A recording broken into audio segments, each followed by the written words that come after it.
अभी मोटा मोटी अब लग रहा है सब कुछ चंगा सी। कुछ रिस्पाइट कल स्क्रीन पे प्ले आउट हुआ था, गिफ्ट निफ्टी कह रहा है थोड़ा बहुत रिस्पाइट उसके ऊपर और नजर आएगा, लेकिन इस बीच हमारा ट्रेडिंग सेटअप है कैसा। कल वो जो शुरुआती लड़खड़ाहट के बाद भारतीय बाजार एक तरफा मूव दिखा रहे थे, उसके पीछे की कहानी है क्या, ट्रेड सेटअप कैसा बैठ रहा है, समीकरण कैसे, पहले उस पर फिर चलते हैं निफ्टी बैंक निफ्टी पे। देखिए सेटअप में तो वही चीज़ कि एफआईएस की सेलिंग एज इट इज़ है कल, और ये चीज़ अब आप समझ लीजिए कि शायद एफआईएस की और भी सेलिंग आ जाए। तो अगर मार्केट की जो तेज़ी पे ब्रेक लगना है वो वहीं से लगना है। कल 4,500 करोड़ डीआईआईज ने बाय किए, लेकिन एक चीज़ क्लियर हो गई, डोमेस्टिक पैसा वो एक दिन की नर्वसनेस के बाद वापस आ गया। डोमेस्टिक ट्यूसडे को हम ज़्यादा क्यों गिर गए थे, क्योंकि एफआईएस ने बेचा था और डीआईआईज ने भी बेचा था। वो देखिए बार में आपको दिखाई देगा, वो जो एक डीआई का रेड बार बन गया था, मेन दिक्कत तो वहाँ से आ गई थी ना, वरना तो एफआईएस तो बेच ही रहे हैं। एफआई के तो सारे नेगेटिव बार हैं, पहले भी बार नेगेटिव थे। दिक्कत क्या आ गई थी कि ट्यूसडे को एफआई का 12,000 करोड़ का सेल आ गया था और उसके सामने डीआई भी बेच गया था। डीआई ने उसके सामने का थोड़ा काउंटर कर लिया था उस दिन, तो थोड़ा सा मामला मजबूत रहता। ये एक दो दिन कभी ऐसा हो जाता है। कल लेकिन नॉर्मल हो गया, एफआईएस ने बेचा, डीआईएस ने खरीद लिया, कोई दिक्कत नहीं है। अच्छा, कल एफआईएस ने थोड़ी सी शॉर्ट कवरिंग करी है, बहुत ज़्यादा नहीं लेकिन थोड़ी सी शॉर्ट कवरिंग करी है। अभी भी काफ़ी शॉर्ट्स हैं।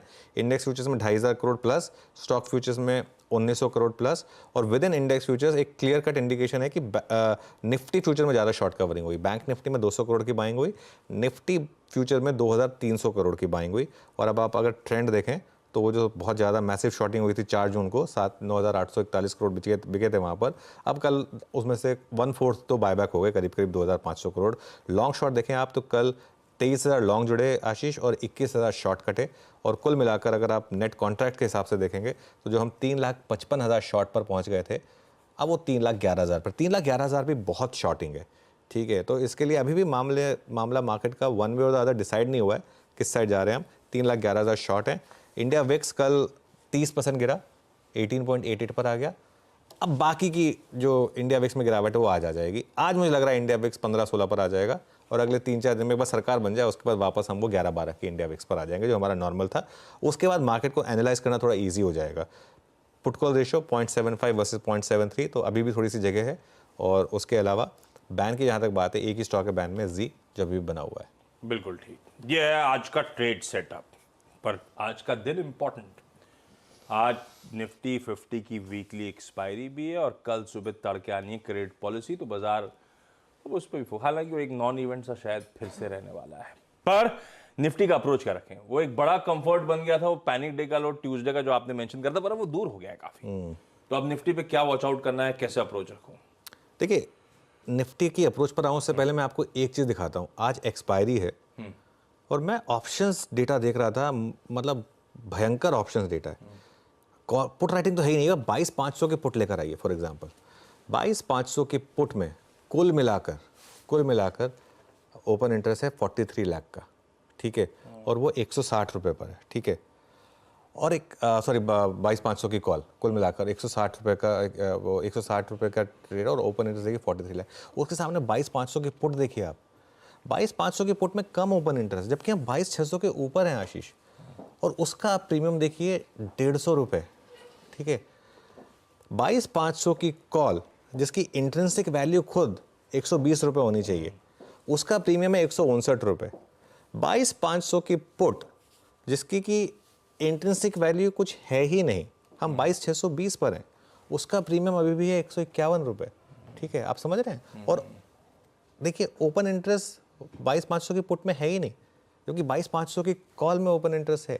ये फियर फैक्टर है, ये मार्केट में अभी भी एग्जिस्ट करता है। ये देखिए इस स्क्रीन को देख लीजिए, ये स्क्रीन आपको बता रही है एक इंडेक्स जो 22,620 पर बंद हुआ है, वहाँ 22,500 की कॉल 150 रुपये पर है और 22,500 की पुट 150 रुपये पर है।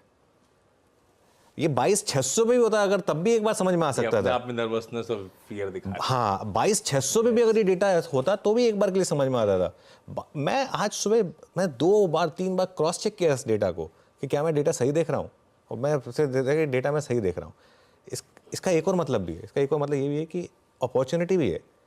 और ऑब्वियसली जिसने हिम्मत करके कल 22,500 की पुट बेची होगी, क्योंकि इसमें मामला सारा गैप अप गैप डाउन का है। आज गिफ्ट निफ्टी जो बता रहा है 70-80 पॉइंट बता रहा है, उतना ही बता रहा है। ये 22,500 की पुट अपने आप 150 रुपये वाली 30-40 रुपये रह जाएगी, क्योंकि वो ओवरनाइट रिस्क खत्म हो जाएगा।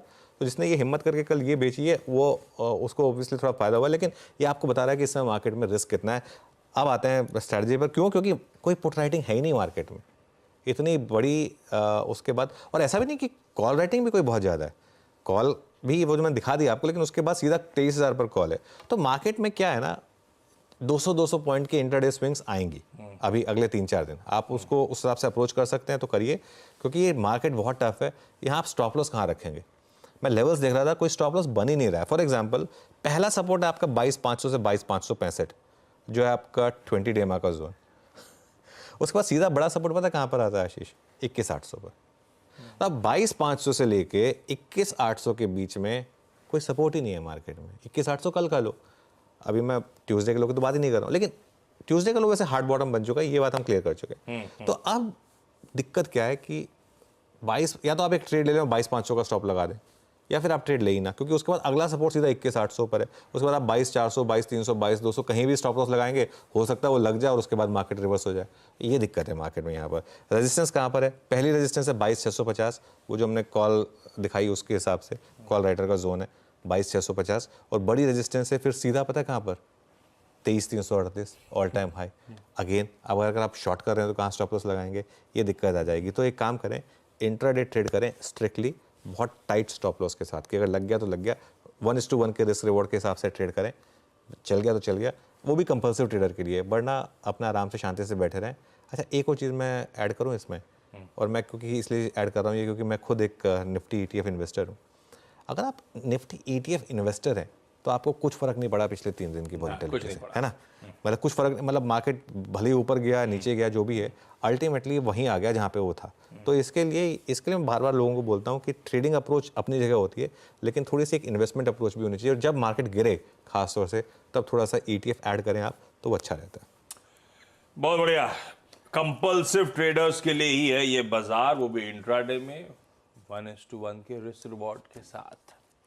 निफ्टी बैंक कल इसने वैसे दमखम, अब बढ़िया मूव्स आए। इंडिविजुअल स्टॉक्स निफ्टी बैंक के कंपोनेंट्स गजब ट्रैक्शन दिखा रहे थे। इंडेक्स खुद ही अपने आप 4.5% का उछाल, 49,000 के एक शेड ऊपर मेरे ख्याल से कल क्लोज होता हुआ नजर आया। क्या करने का है? देखिए अगेन मैं सिर्फ लेवल दे रहा हूँ, हाँ, ट्रेड बिल्कुल नहीं बनती है, क्योंकि लेकिन इंडेक्स स्ट्रांग है bank Nifty compare to Nifty, और एक्सपायरी भी हो चुकी है। कल बहुत बड़ा एक्सपायरी मूव आया, वो ऑप्शंस में हमने एक ट्रेड पकड़ी थी आशीष, 20 रुपये पे वो ऑप्शन, वो 320 तक गया था वो निफ्टी कॉल का, वो बैंक निफ्टी का कॉल। ऐसी ट्रेड्स कभी कभी मिलती हैं, लेकिन यहाँ पर रेजिस्टेंस कहाँ पर है? अगली रेजिस्टेंस है 49,500 पर, और बड़ी रेजिस्टेंस है सीधा 50,000 पर, ठीक है। और सपोर्ट कहाँ पर है? पहले 48,800 पर, और उसके बाद 48,500 पर। Again strict stop loss, strictly intraday trade करें अगर करना चाहते हैं तो, वरना अवॉइड करें। बिल्कुल ठीक है, अवॉइड करिए।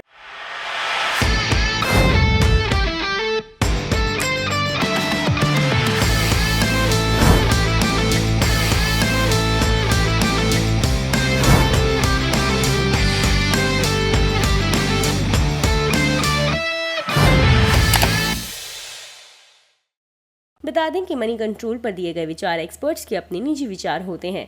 वेबसाइट या मैनेजमेंट इसके लिए उत्तरदायी नहीं है।